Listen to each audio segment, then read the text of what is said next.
주시는 하나님의 말씀은 누가복음 19장 5절에서 10절 말씀입니다.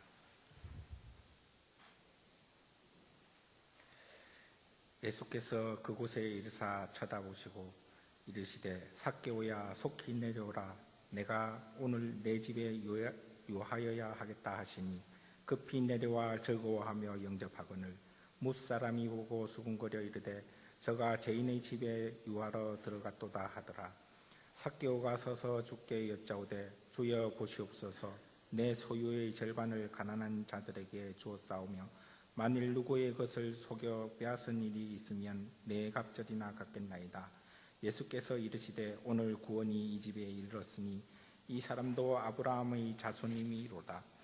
인자가 온 것은 잃어버린 자를 찾아 구원하려 함이니이다. 여러분, 사람은 변합니까? 안 변합니까? 안 변합니다. 변합니다. 사람은 안 변합니다. 하든지 똑같이 하다가 죽어요. 그런데 딱 하나 변할 수 있는 방법이 있습니다. 예수님 만나면 변합니다. 예수 만나 변화되는 여러분 되시기를 바랍니다. 사순절 기간 동안에 예수를 만나는 사람 시리즈로 지금 계속 말씀을 전하고 있는데, 예수님을 만나서 존귀한 예배자가 되고 위대한 전도자로 변한 수가성 여자 변했죠? 그 다음에 예수님을 만나서 인생의 가치가 변하고 또 충성스러운 사명자가 된 사도 바울, 기억나시죠? 지난 시간에는 예수님을 만나서 예수의 변호자가 되고 헌신자로, 참된 헌신자로 변화된 니고데모에 대해서 말씀을 들었습니다. 예수를 만나기 전에는 허탄한 삶을 살았습니다. 자기중심적인 삶을 살았습니다. 공허하고 저주스러운 삶을 살았었는데, 예수를 만나고 나서 수가성 여자도 사도 바울도 니고데모도 온전한 변화를 경험하게 되었습니다. 오늘 저와 여러분도 예수 만나 변화되는 역사 속에 나아갈 수 있기를 주님의 이름으로 축복합니다. 오늘은 예수를 만난 또 한 사람을 소개하는데, 예수를 만난 삭개오의 변화에 대해서 우리가 알아보기를 원합니다.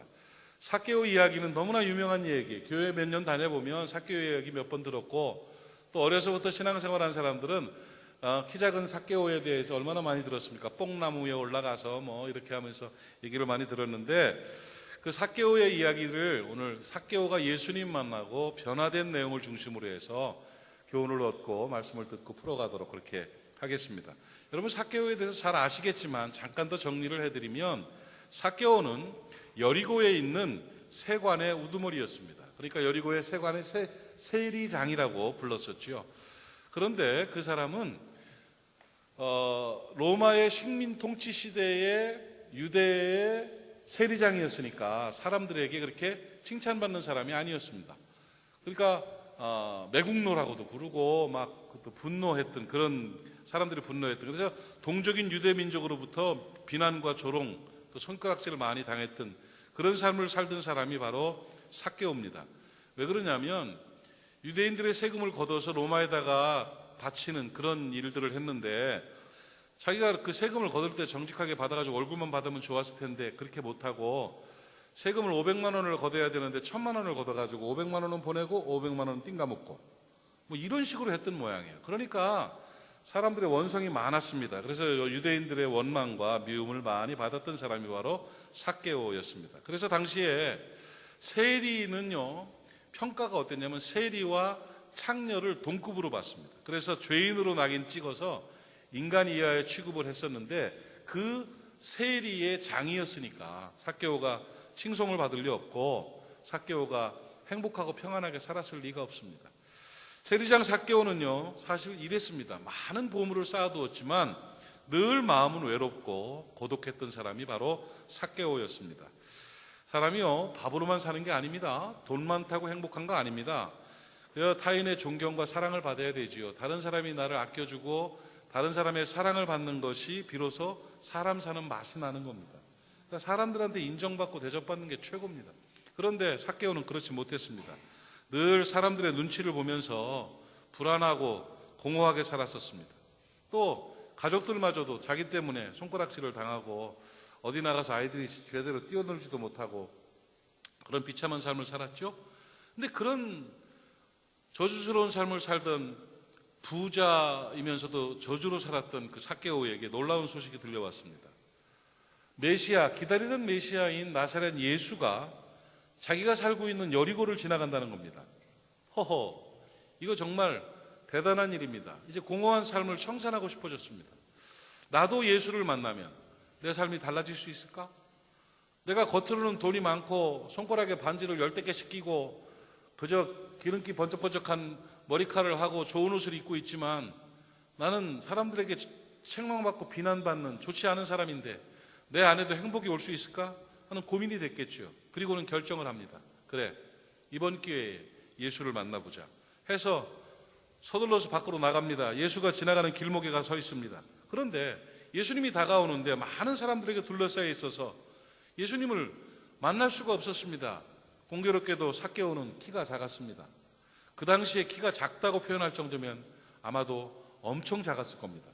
그러니까 작고 뚱뚱하고 배 나오고 뭐 번쩍번쩍하고 뭐 이런 뭐 그런 모습으로 아마 연상을 하면 될 거예요.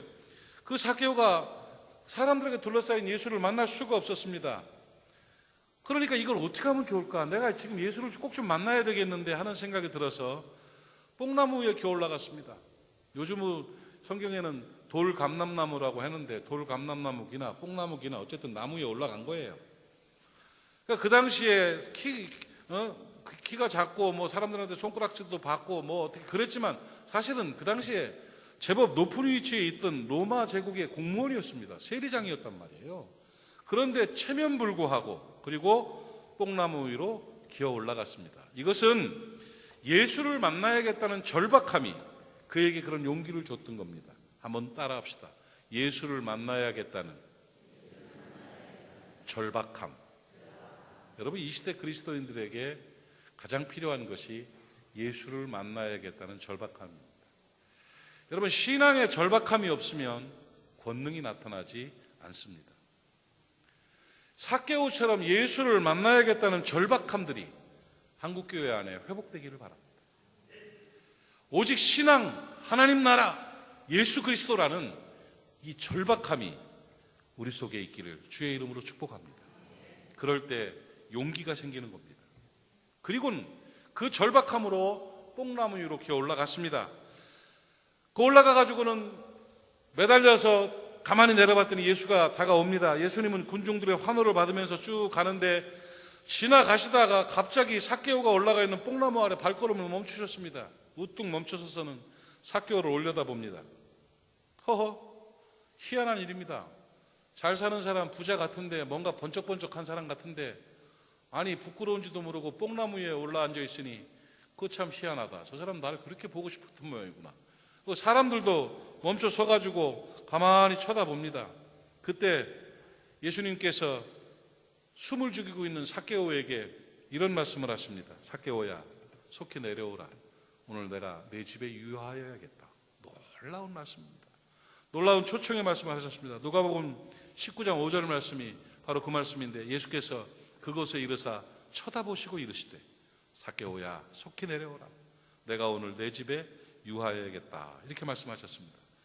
이 말에 홀리듯이 삭개오가 내려와서 예수님을 영접합니다. 누가복음 19장 6절입니다. 급히 내려와 즐거워하며 영접하거늘. 여러분, 고통과 아픔과 절망과 공허함 속에 살았던 삭개오, 돈은 좀 있는 것 같았지만 사람들에게 욕을 먹고 비참한 인생을 살았던 삭개오에게 구원의 역사가 시작된 것입니다. 사람들의 손가락질과 자신의 공허함에 부유하지만 비참했던 저주스러운 삭개오, 그가 예수를 만났습니다. 할렐루야. 그리고 그 인생의 참 변화를 경험하게 되었습니다. 예수를 만난 삭개오에게 어떤 변화가 나타났을까요? 예수를 만난 다음에 삭개오에게 나타난 인생의 변화는 무엇입니까? 이건 이 시대 그리스도인들에게 주시는 교훈입니다. 예수 만나면 이렇게 되어야 된다는 겁니다. 오늘 그 은혜가 우리 가운데 임하기를 바랍니다. 오늘 두 가지 정도로 예수 만난 삭개오에게 나타났던 인생의 변화를 소개합니다. 예수를 만난 삭개오. 자, 이런 내용이에요. 예수님이 삭개오에게 초청을 했습니다. 그리고는 내가 너희 집에 유하여야겠다고 말합니다. 사람들은 깜짝 놀랍니다. 아니, 창기보다 못한 세리장의 집에, 저 죄인의 집에 예수님이 가신다고? 말이나 돼? 진짜 가나? 삭개오는 즐거워하며 급히 뽕나무에서 내려서 예수를 모시고 갑니다. 가면서 집에 어서 오시라고 그래가지고 들어갑니다. 문이 활짝 열립니다. 사람들도 같이 들어가서 가만히 쳐다봅니다. 뭘 하고 있나? 그러면서 아무래도 의아하니까 사람들이 비난하고 고발을 합니다. 삭개오는 죄인입니다. 창녀 같은 죄인입니다. 저 사람의 집에 예수께서 가시다니요. 이건 말도 안 됩니다. 그 얘기가 웅성웅성 들려옵니다. 삭개오가 자신의 삶을 돌아봅니다. 왜 내가 욕을 먹나? 내가 무엇 때문에 이렇게 됐을까? 예수가 오셨음에도 불구하고 사람들은 나를 조롱하고 있구나. 왜 그럴까요? 그동안 자신의 가치의 중심이었던 재물, 돈에 대해서 생각을 합니다. 사람들이 왜 저렇게 나에게 비난할까? 왜요? 돈 손에 끼쳤으니까. 그리고 민족을 배반하는 그런 모습들을 보였으니까 그랬겠지요. 너무 가슴이 아픕니다. 자신의 인생의 중요한 의미인 재물. 그런데 이 돈이라는 것이 자신의 인생의 중요한 의미이기도 하지만 비참한 삶의 원인이기도 했던 이 재물을 생각합니다. 그러면서 돈보다 중요한 가치를 발견하게 된 겁니다. 돈이 중요한 게 아니구나. 돈이 있다고 돈을 모았다고 행복한 게 아니구나. 돈 때문에 동족을 속이고, 돈 때문에 괴롭히고, 돈 때문에 사람들 손해를 끼치고, 가족들마저 고통스럽게 했던 삭개오. 그가 인생의 가치에 대한 대전환을 일으키게 됩니다. 예수를 만나고 보니까 그분이 구원이고 그분이 생명이고 그분이 하나님이심을 확신하게 되는 것입니다. 그리고는 그가 예수를 만나고 충격적인 고백을 합니다. 이건 인간으로서 하기가 너무너무 어려운 멋들어지고 아름다운 충격적인 고백을 하는데 누가복음 19장 8절입니다. 같이 한 목소리로 누가복음 19장 8절 말씀을 읽겠습니다. 시작. 삭개오가 서서 주께 여짜오되 주여 보시옵소서 내 소유의 절반을 가난한 자들에게 주겠사오며 만일 누구의 것을 속여 빼앗은 일이 있으면 네 갑절이나 갚겠나이다. 돈 때문에 고통당하고 돈 때문에 힘쓰는 것 같았지만 돈 때문에 비난받았던, 돈이 중요한 것 같지만 돈 때문에 하나님과 멀어지고 돈 때문에 절망스러운 삶을 살았던 그 사람이 돈을 포기합니다. 재산의 반을 뚝 떼어서 가난한 사람들한테 나눠주겠습니다. 돈 포기한 겁니다. 그리고 내가 누구의 돈을 빼앗은 것이 있다든지 속인 것이 있다든지 착취한 일이 있다면 그 돈의 4배를 갚겠습니다. 이 4배는 우연히 나온 말이 아닙니다. 성경의 회개라는 것은요, 속죄제의 제사는 그렇습니다. 하나님 앞에 사람들에게 죄를 진 일이 있으면 하나님 앞에 제물을 드려서 회개하고 그리고 그 사람에게 4배를 갚아야 됩니다. 그러니까 죄 짓는 게 쉬운 거 아니고 회개하는 게 쉬운 거 아닙니다. 그러니까 율법에 있는 대로 자기는 4배를 갚겠다고 그렇게 고백합니다. 진정한 회개의 역사가 나타난 것입니다. 재물에 눈먼 자신이 재물을 포기합니다. 자신을 돌이키고 자신에게 의해서 돈 때문에 피해본 사람들에게 용서를 구하는 모습을 보인 것입니다. 삭개오의 지난 삶의 그 죄된 존재가치, 그 재물이 주님을 모심으로 포기되어지는 아름다운 순간입니다. 멋집니다. 이 회개로 인해서 주인이 바뀌었습니다. 돈이 주인이었는데 이제는 예수님이 주인 되었음을 증명하게 된 것입니다. 여러분, 예수를 만나면 회개하게 됩니다. 예수를 만나면 진정한 회개를 하게 됩니다. 예수를 만나 회개하면 신앙생활을 하게 되고 예수를 만나 회개하면 성령이 임하십니다. 사도행전 2장 38절 말씀에서 베드로가 이렇게 설교합니다. 베드로가 이르되 너희가 회개하라. 너희가 회개하여 각각 예수 그리스도의 이름으로 세례를 받고 죄의 사함을 받으라. 그리하면 성령을 선물로 받는다. 여러분, 오늘 예수 만난 여러분에게 회개의 은혜가 임하기를 바랍니다. 회개가 뭡니까? 여러분, 진정한 회개가 무엇인지 아십니까? 회개는 뉘우침이 아닙니다. 회개는, 성경에서 말씀하시는 회개는 반성이 아니에요. 회개라는 것은요, 양심의 가책을 받아가지고 아유 잘못했어요. 참회 기도 시간에 주여 내가 잘못했습니다. 내가 주인 되었고 음란한 마음 먹었고 남을 속였고 돈을 사랑했고 이렇게 살고 성질 부리고 못되고 이런 거 용서해 주십시오 하고 기도하고 아멘 하면 끝나는 겁니까? 그게 회개입니까? 여러분, 아무리 회개한다고 도덕적인 양심의 가책을 갖고 울고 뉘우친다고 난리를 벌였어도요, 행위의 변화가 없으면, 돌이킴이 없는 회개는 하나님 앞에서 아무 의미가 없습니다. 가짜입니다. 죄송합니다. 죄를 청산하고 돌이키지 않으면 자기 만족과 또 자기 위안을 위한 하나의 훈련입니다. 그건 아닙니다, 여러분. 회개라는 의미는 돌아선다는 말이에요. 여러분, 성경에서 말씀하시는 회개의 3요소를 여러분 아십니까? 알려드릴게요. 회개는 3가지 요소가 충족돼야 진정한 회개입니다. 이게 충족되기 전까지는 반성이고 뉘우침입니다.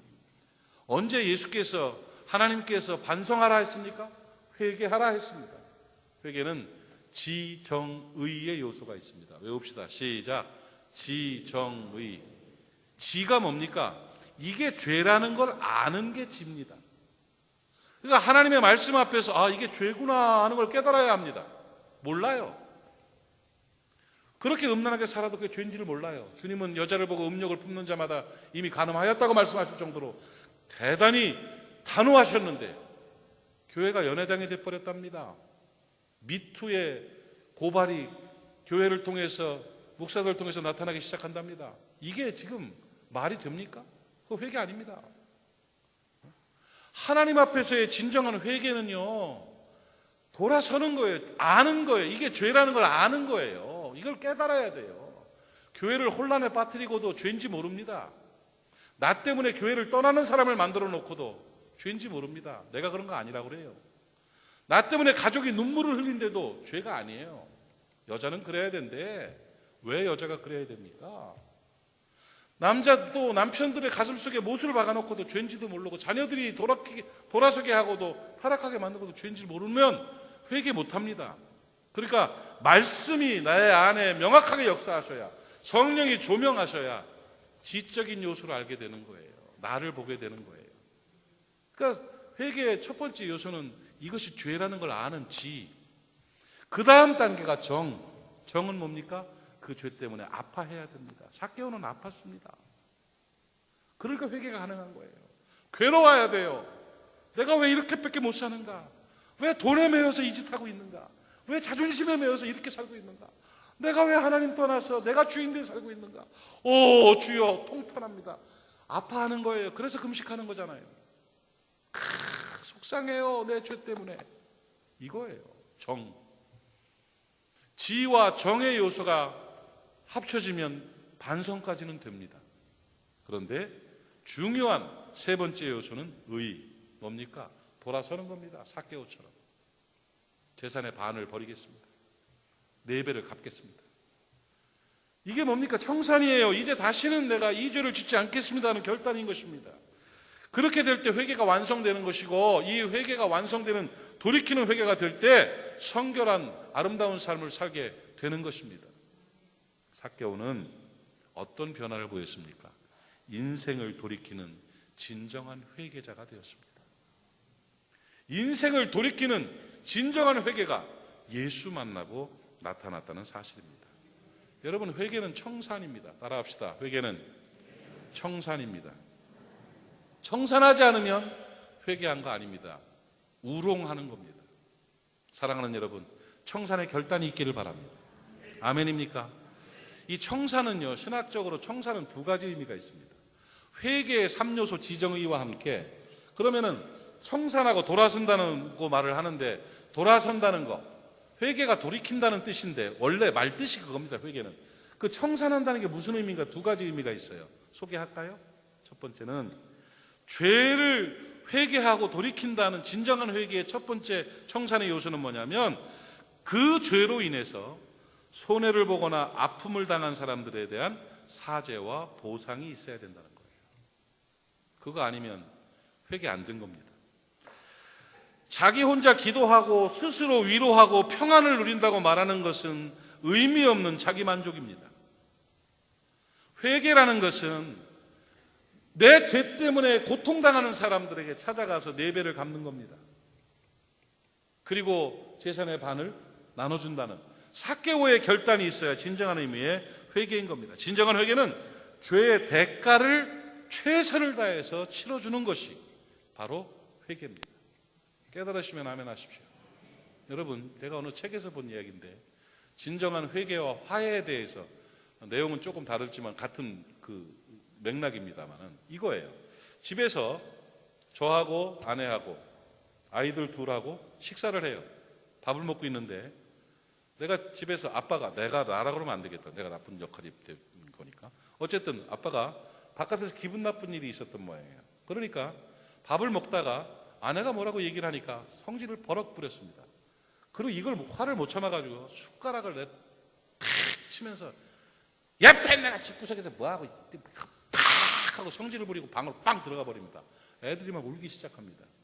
깜짝 놀라서 아내가 상처를 받고 아이들에게 괜찮아 아빠가 화나서 그런가 봐 들어가 애들 들어가 재우고 그러고 자기도 바깥에서 씩씩거리다가 에휴 힘든 일이 있으니까 그렇겠지 하고 집으로 방으로 들어갑니다. 근데 남편이 또 욱했다가 확했다 하는 사람인 모양이라 갑자기 여보 미안해 내가 성질이 못돼서 바깥에서 안 좋은 일이 있어서 그랬네 용서해줘 하고 손을 쓱 잡습니다. 아이 왜 그래요? 괜찮아 용서해줘 괜찮지? 용서해 알았어요 거기 자요 이러고 끝났어요. 그 용서 회개 다 한 겁니까? 그것까지만 해도 대단한 걸로 알죠? 그게 아니라는 거예요. 진짜 회개를 하려면 아이들 둘을 불러놓고 그 앞에 무릎을 꿇어야 돼요. 아이들과 같이 상처를 같이 받고 엄마가 무시당하는 모습을 본 그 아이들을 부르고 아내를 놓고 정말 잘못했다고 내가 미안하다고 다음부터 안 그러겠다고 해야 회개가 된 거라고요. 이해가 가세요? 자, 남의 돈에 아픔을 줬으면요 돈을 사기를 쳤다든지 뭔가 양심에 걸리는 물론 양심에 걸리면 양심이 안 걸리는 사람들이 더 많습니다. 왜? 지가 없으니까 돈을 떼어먹고도 훔쳐먹고도 그것이 죄라는 걸 모르니까 그것이 이제 은혜로 깨달아지거든 그걸 갚아야 돼요. 최선을 다해서 삭개오가 전 재산을 다 드리겠습니다는 안 했잖아요. 쥐도 살아야 되니까 반 드렸죠. 할 수 있는 한 최선을 다해서 갚는 것이 회개라는 거예요. 여러분 제가 이 용서와 회개에 대해서 얘기할 때마다 가끔 쓰는 그 예화가 영화 밀양입니다. 2007년도에 이창동 감독이 만든 영화인데 송강호 씨하고 전도연 씨가 주연을 했던 영화인데 여러분 다시 한번 찾아서 보십시오. 그 영화는 작품입니다. 엄청난 작품이에요. 우리의 밀양은 어디인가? 상처받은 사람, 고통스러운 사람이 가서 찾아가야 될 그 밀양은 어디인가에 대한 밀양이죠. 밀양이라는 땅이 문제가 아니라. 그 전도연 씨가 신혜라는 역할로 나오는데 남편이 죽었습니다. 33살 먹었어요. 이 여자가, 신혜가. 남편이 죽고는 너무 외롭고 힘들어서 자기 피아니스트였는데 피아니스트의 꿈을 접고 그리고 남편의 고향인 밀양으로 내려갑니다. 아들과 함께, 어린 아들과 함께. 밀양으로 내려가서 피아노 학원을 차려놓고 거기서 사는 거예요. 사람들이 얼마나 힘들겠냐고 말할 때 자기는 그렇지 않다고 당당하게 살 수 있다고 밀양으로 내려왔으니까 위안을 받을 수 있는 남편의 고향으로 내려왔으니까 하면서 살다가 놀라운 엄청난 일이 생깁니다. 아이가 없어졌어요. 자기 생명과 같은 아이가 없어지니까 여기저기 수소문하고 찾으러 다니는데 없어요. 전화가 왔어요. 유괴를 당한 거예요. 이걸 살려보려고 노력했는데 아이가 시체로 발견됐어요. 애가 죽은 거야. 너무 고통스럽지요. 이거는 인간으로서 겪을 수 없는 최고의 아픔을 겪은 겁니다. 밀양에서. 그리고 거의 미친 것처럼 돌아다니다가요. 사람들의 권유로 교회를 나가게 됩니다. 신앙생활을 시작하는데 처음에는 그걸 믿지를 못해요. 그러다가 점점 하나님 은혜가 임하게 되고요. 신앙생활을 하게 되고 구역예배도 가고 예배도 드리고 기도도 하고 하면서 점점 그리스도 안으로 빠져듭니다. 위로가 되고 힘이 됩니다. 그러다가 목사님과 상담을 하고 얘기를 하면서 그러던 중에 뭐 사건이 하나 생긴 게 뭐냐면 아들을 죽인 살인범이 잡힌 거야. 그런데 그 잡힌 살인범을 찾아갈 수도 없고 만날 수도 없어가지고 그냥 시간이 지내면서 그냥 위로를 받고 시내가 그 아픈 엄마의 심정을 성령으로 은혜로 믿음으로 이렇게 견디고 살다가 어느 날 목사님을 찾아가서는 교도소 봉사를 가겠다는 거예요. 왜? 주님의 사랑으로 아들을 죽인 그 사람을 용서하겠다고 말해주러 가겠다는 거죠. 이게 신앙의 힘이 아니면 될 수가 없는 일입니다. 그만큼 평안해졌다는 얘기예요. 그래가지고 이 시내가 교도소를 갑니다. 가가지고는 면회를 신청해서 면회했는데 그게 뭐 웅변학원 원장이었죠? 그 살인자가? 이 사람이 죄수복을 입고 와서 딱 앉아있고 이 유리판이 있고 여기 앉아가지고는 부들부들 떨리지요. 속이 막 뒤집히지요. 막 두려움을 갖고 있다가 이렇게 쳐다보면서 그 사람이 웬일입니까? 하고 물어보니까 주님의 사랑으로 당신을 용서하기 위해서 왔어요. 자기를 용서하는 하나님 앞에 살인자도 용서하겠다는 거죠. 용서하기 위해 왔어요. 근데 앞에 앉은 그 살인자, 아들을 죽인 그 사람은 전혀 다른 태도를 보입니다. 제가 일부러 그 장면을 다시 봤어요. 웃으면서, 표정이 평온하게 웃으면서 하나님을 믿으시는군요. 저도 하나님께 회개했습니다. 하나님이 저를 용서하셨습니다. 이제 전 평안합니다. 이거에 거의 미치는 겁니다. 에미가 용서 안 했는데 누가 널 용서해? 나는 수세월 동안에 가슴이 찢어지면서 고통 가운데 살다가 그리스도의 사랑으로 용서한다고 선언하러 왔는데 너는 이미 용서받았다고 평안을 누려? 내 자식을 죽였는데 내가 용서하는데 너를 누가 용서했냐? 하고 뒤집힙니다. 그리고 이제 방황하기 시작하는 그런 모습들로 아마 미량이라는 영화가 전개되는데 이 기독교인의 오류입니다, 여러분. 하나님이 나를 용서하셨다고요? 그러면 그 사람은 뭐가 돼요? 주께서 나를 용서하셨으니까 나는 평안을 누려요? 하나도 안 갚고 그에게 용서 구하지 않고? 아니, 기독교 신학을 도대체 성경을 어떻게 읽은 거예요? 누가복음 17장을 한번 봅시다. 예수께서 직접 말씀해 주신 거, 이거 오해하지 마세요. 누가복음 17장 3절 4절을 한번 보시면 죄인에 대한 그리스도인의 태도가 나옵니다. 너희는 스스로 조심하라. 만일 내 형제가 죄를 범하거든 어떻게 해야 돼요? 용서해야 돼요? 먼저 경고하고 용서해야 돼요? 어떻게 하건? 회개하거든 용서하라. 죄가 그렇게 호락호락한 게 아닙니다. 무조건 받아줘야 돼요? 무조건 풀어줘야 돼요? 천만의 말씀이요. 하나님은 공의의 하나님이에요. 하루에 7번이라도 너에게 죄를 짓고 7번 내게 돌아와서 내가 회개하노라 하거든 그때 용서하라. 알았어요? 무슨 말인지? 뒤집어서 말하면 무슨 말이에요? 뒤집어서 말하면 내가 찾아가서 용서를 구해야 그에게 용서를 받고 그에게 용서를 받아야 하나님이 용서하신다는 거예요. 왜 이걸 정리하지 못하고 그런 말들 많이 하죠. 교회 다니는 사람이 왜 저래? 교회가 얼마나 정의로운 곳인 줄 아십니까? 주의 몸된 교회가 복음이 얼마나 무서운 칼날인 줄 아십니까? 대충 두리뭉실 넘어가는 거 아닙니다. 삭개오는 그걸 알았습니다. 내가 그냥 아이고 이제부터 잘할게요 한다고 될 일이 아니구나. 돈 꼽을 쳐놓고 죄 챙겨놓고 그냥 대충 넘어간다고 내가 그리스도인이 되는 게 아니구나는 걸 삭개오는 알았습니다. 가짜 예수쟁이들을 양산하는 무지막지한 일들 속에 삭개오는 우리에게 경고를 주는 겁니다. 내 재산의 반을 가난한 사람에게 주었습니다. 내가 잘못 살았었기 때문입니다. 내가 남에게 토색한 일이 있다면 4배를 갚겠습니다. 그리고 그는 회개했습니다. 이게 청산입니다. 죄를 그래서 짓기가 어려운 겁니다. 죄를 지면 갚아야 되기 때문입니다. 우리 참된 그리스도인으로 삭개의 회개가 우리 가운데 나타나기를 주의 이름으로 축원합니다. 청산이라는 것은 그렇게 사람에게 갚아야 되는 거예요. 또 두 번째 의미는 뭐냐? 다시는 그 죄를 범치 않겠다는 결단과 성결함의 유지가 있어야 되는 겁니다. 죄는요, 그를 청산한다는 것, 그에게 갚는 것도 중요하지만 그 죄를 다시 범하지 않는 건 더 중요합니다. 예수님 앞에 간음하다가 현장에서 잡힌 여자가 끌려왔습니다. 사람들이 자기 죄는 알지도 못하고 돌멩이를 들고 때려 죽이려고 막 이러는데 예수님이 너희 중에 죄 없는 자가 먼저 돌려쳐라. 니들 자신을 돌아봐라. 니들은 못하면서 왜 이 여자한테 그러냐. 죄 없는 자가 먼저 쳐봐. 그랬더니 그나마 양심은 있어가지고 다 도망갔습니다.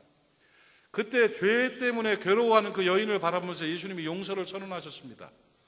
요한복음 8장을 보십시오. 11절 말씀에 너를 정죄하는 자가 있느냐? 여자가 대답하되 주여 없나이다. 그때 예수님이 말씀하십니다. 예수께서 이르시되 나도 너를 정죄하지 아니하겠다. 내가 너를 용서하겠다는 거예요. 그런데 조건이 있습니다. 가서 다시는 죄를 범하지 말라 하시니라. 가서 다시는 죄를 범하지 말라 하시느니라. 여러분, 이래서 가서 다시는 이 죄 범하지 말라는 이 말씀으로 인해서 그리스도인은 시간이 갈수록 성결해지는 겁니다. 성숙해지는 겁니다. 이게 청산이에요. 똑같은 죄 그대로 짓고 또 와서 용서해 주세요. 또 짓고 또 하고 이런 모습으로 살아가는 것이 아니라는 겁니다. 삭개오의 회개가 오늘 우리 안에 있기를 주의 이름으로 축원합니다. 참 회개의 조건, 용서의 근거가 뭐냐? 가서 다시는 죄를 범치 말라. 그 죄를 또 짓지 않기 위해서 이를 앙다물고 성령께 간구하고 금식을 하고 매달리고 엎어지는 것이 그게 바로 회개입니다. 물론 그러다가 다시 또 실수할 수 있죠. 그때 그 아픔으로 다시 매달리고 다시는 죄를 범치 않겠습니다. 이 모습이에요. 이렇게 살아가는 거예요. 이렇게 달라져 가는 거예요. 이렇게 예수를 닮아가는 거예요. 그 은혜가 있기를 바랍니다. 삭개오는 예수를 만나고 과감하게 과거의 삶과 세속적인 가치에서 주님께로 돌이켰습니다. 이것이 예수를 만난 사람의 변화의 증거인 것입니다. 예수를 만나면 회개하게 됩니다. 진정한 돌이킴의 회개가 있습니다. 오늘 우리에게 그 회개가 임하기를 축복합니다. 그랬더니 두 번째로 하나님 예수 그리스도께서 또 하나의 선포를 해주십니다. 놀라운 일입니다. 삭개오의 진정한 회개를 받아들인 예수께서는 엄청난 축복의 말씀으로 그의 신분의 변화를 선언하셨습니다. 누가복음 19장 9절 말씀입니다. 예수께서 이르시되 오늘 구원이 이 집에 이르렀다. 할렐루야. 그 회개하는 장면을 보시고는 그 중요했던 재산을 포기하고 죄에서 돌이키는 모습을 보시고는 하나님의 구원이 오늘 이곳에 임했다고 선포해 주셨습니다. 그리고는 이 사람도 아브라함의 자손이 되었다고. 누가 되었다고? 아브라함의 자손이 되었다고. 할렐루야. 삭개오가 회개하니까 아브라함의 자손으로 신분이 바뀌었습니다. 인생이 바뀌었습니다. 놀라운 축복의 역사가 나타났습니다. 여러분, 예수 만나면 회개하게 되고 회개하면 신분의 변화가 나타납니다. 아브라함의 자손이 되는 겁니다. 목사님, 아브라함의 자손이 된다는 게 무슨 말입니까? 아브라함은 유대인인데 우리가 이방인인데 우리는 한국 사람인데 무슨 아브라함의 자손이 됩니까? 아브라함의 자손이 된다는 것은 그냥 대충 이렇게 해가지고 아브라함의 자손입니다. 우리는 믿음의 조상 아브라함 이런다고 되는 게 아니라 아브라함의 자손으로 입적하게 되는 그런 방법이 있어요. 여러분, 아브라함의 자손이 된다는 말은요, 하나님의 자녀의 반열에 든다는 거예요. 하나님의 족보에 들어간다는 말이에요. 할렐루야. 아브라함의 자손 되시기를 바랍니다. 그런데 갈라디아서에서 이 말씀의 근거를 어떻게 아브라함의 자손이 될 수 있는가를 잘 말해주고 있는데 갈라디아서 3장 7절을 보면 그런즉 믿음으로 말미암은 자들은 아브라함의 자손인 줄 알지어다. 예수 그리스도를 진정으로 믿으면, 예수가 내 삶의 주인이 되시면 삭개오처럼 예수 믿고 회개하면 아브라함의 자손이 된다는 거예요. 여러분 다 아브라함의 자손이 된 줄로 믿습니다. 하나님의 자녀의 반열에 드신 줄로 믿습니다. 그러면 그런 사람들에게는 어떤 역사가 나타나느냐? 믿음으로 아브라함의 자손이 된 사람들은 아브라함의 자손답게 회복의 역사, 축복의 역사로 살아가요. 보세요. 갈라디아서 3장 13절 14절 한번 봅시다. 시작. 그리스도께서 우리를 위하여 저주를 받은 바 되사 율법의 저주에서 우리를 속량하셨으니, 이게 무슨 말이냐면 예수님이 우리를 위해서 대신 저주를 받아서 율법의 저주에서 우리를 구원했다는 거예요. 다음 읽어요. 시작. 기록된 바 나무에 달린 자마다 저주 아래 있는 자라 하였습니다. 여러분, 나무에 매달린 자는 저주 아래 있는 자라고 그랬어요, 성경에. 그런데 누가 나무에 매달렸냐면 예수님이 나무에 매달리셨어요. 예수님이 나무에 매달려서 뭐 했냐면 우리의 저주를, 율법의 저주를 대신 받으셔서 저주받은 자가 돼가지고 나무에 달리셔서 그 죄를 속량해 주셨어요. 할렐루야. 왜? 14절에 시작. 이는 그리스도 예수 안에서 아브라함의 복이 우리 이방인에게도 미치게 하고 또 우리로 하여금 믿음으로 말미암아 성령의 약속을 받게 하려 함이니라. 할렐루야.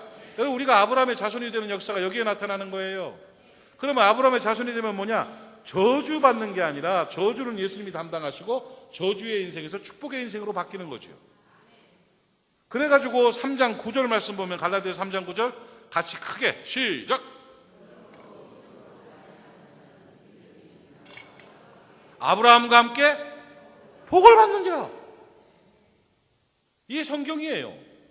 여러분, 예수 그리스도를 만나서 진정으로 돌이키고 회개하고 그러고 나면 구원이 임하고 그렇게 되면 어떻게? 아브라함의 후손이 돼. 그러면 저주에서 속량받고 아브라함의 복을 받아 누리게 되는 거예요. 그 복이 여러분 안에 임하기를 축복합니다. 그래서 이 삭개오는 예수를 만나고 두 번째로는 아브라함의 자손으로 복된 인생이 되었다. 여러분이 모두 그런 사람 되신 줄로 믿습니다. 오늘 삭개오의 은혜가 여러분 안에 임하기를 바랍니다. 진정으로 돌이키는 회개자가 되시기를 바랍니다. 그리고 아브라함의 자손이 되어서 복된 인생 사시기를 주님의 이름으로 축복합니다. 이거는 누구나 그렇게 될 수 있다는 거예요. 누가복음 19장 10절 말씀에 예수께서 말씀하시기를 아브라함 이 삭개오의 그 사건을 딱 보시면서 바로 인자가 온 것은 잃어버린 자를 찾아 구원하려 함이니라. 이게 뭐예요? 삭개오처럼 공허하고 괴롭고 불행한 삶을 살아가는 죄로 물들어서 고통과 저주로 신음하는 사람들에게 예수께서 오셔서 그리스도를 만나기만 하면 회개하고 구원받는 복된 역사를 경험할 수 있다는 거예요. 이 말은 우리에게도 주시는 말씀입니다. 삭개오뿐만 아니라 당신들도 삭개오처럼 예수 만나면 회개하게 되고 아브라함의 자손으로 아브라함의 복을 받게 된다고 말씀하고 있는 거예요. 그 은혜가 오늘 우리 가운데 임하기를 축복합니다. 사랑하는 여러분, 은혜가 임하면 자신을 보게 됩니다. 자신을 보면 회개하게 됩니다. 깨달으세요. 거울과 유리를 제가 말씀드렸죠. 유리창은요 전부 바깥에가 보입니다. 다른 사람만 보이게. 내 인생에 유리창인 사람이 있어요. 그래서 계속 뭐 대통령이 어떻고 뭐 장관이 어떻고 교수가 어떻고 아버지가 어떻고 엄마가 어떻고 뭐 목사가 어떻고 뭐 장로가 어떻고 맨 남만 쳐다보면서 이러는 사람이 있어요. 그건 유리야, 유리. 근데 그리스도인의 삶은 유리면 안 돼요. 거울이어야 돼요. 거울. 유리가 거울이 되는 방법은 뭐라고 그랬어요? 그 유리 뒤에 수은을 바르면 허연 뻘거쳐 뒤쪽은 수은을 바르면 유리가 거울이 돼요. 그러면 바깥에 다른 사람이 안 보이고 내가 보여. 여러분, 유리창과 같이 남을 비난하고 판단하고 아는 척 같은 사람들이 그리스도의 보혈이 발라지면 내가 보여. 내 죄가 보여. 내 부족함이 보여. 그러면 진정으로 회개하게 되는 거예요. 거울 인생 되시기를 축복합니다. 여러분의 눈에 그리스도의 보혈이 발라지기를 바랍니다. 내가 보일 수 있기를 바랍니다. 그 회개하고 깨달으면 구원이 임하게 되고 그러면 아브라함의 후손이 되고 복된 인생을 살게 되는 겁니다. 오늘 말씀이 여러분의 생을 지배하기를 주의 이름으로 축원합니다. 기도합시다.